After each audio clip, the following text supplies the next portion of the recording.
Friends, कैसे हैं आप सब? आप सब डिवाइनली ब्लेस्ड हैं। चलिए हम अपनी एनर्जी कनेक्ट करते हैं। हरिओम तत्सत, हरिओम तत्सत, हरिओम तत्सत। देखते हैं माँ आदिशक्ति हमें क्या बताना चाहती हैं। फ्रेंड्स, ये जो भाव होते हैं तो वो भाव जब अनुभव में परिणत होते हैं तो वो जो अनुभव होती है वही हमें उपयुक्त शब्द प्रदान करती है।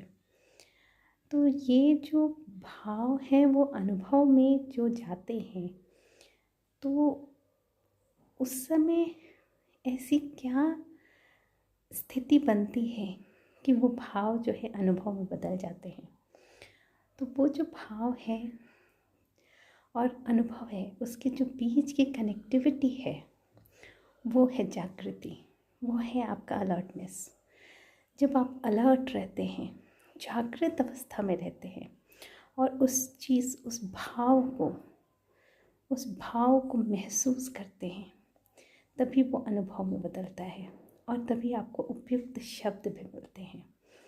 तो इससे हमें क्या पता चलता है कि कभी भी अगर हम इस संसार में जो हमारे बंधन का कारण बताया गया है वो हमारी भावनात्मक ऊर्जाएं ही होती हैं जो कि हमेशा हमें आहत करती हैं। तो ये जो आहत करती हैं हमारी ऊर्जाएं हमें, वो क्यों करती हैं?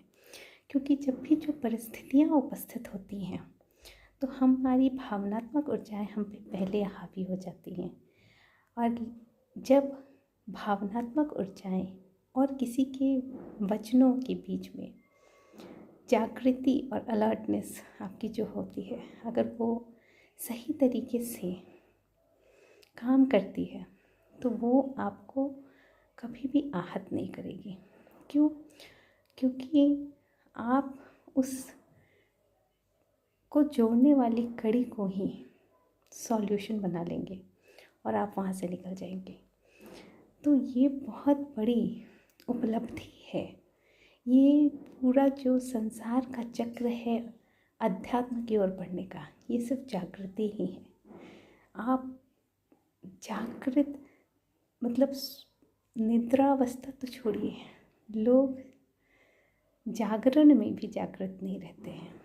तो हमारी जो उपलब्धि अध्यात्म की तरफ बढ़ेगी तो ये जागृति ही से बढ़ेगी। तभी आपके हर प्रश्नों के उत्तर आपको मिलते चले जाएंगे। यही ब्रह्मांडीय संदेश, यही ब्रह्मांडीय गाइडेंस निरंतर आपकी ओर बढ़ती चली आती है और आप उस चीज़ को, उस ऊर्जा को रिसीव करते हैं।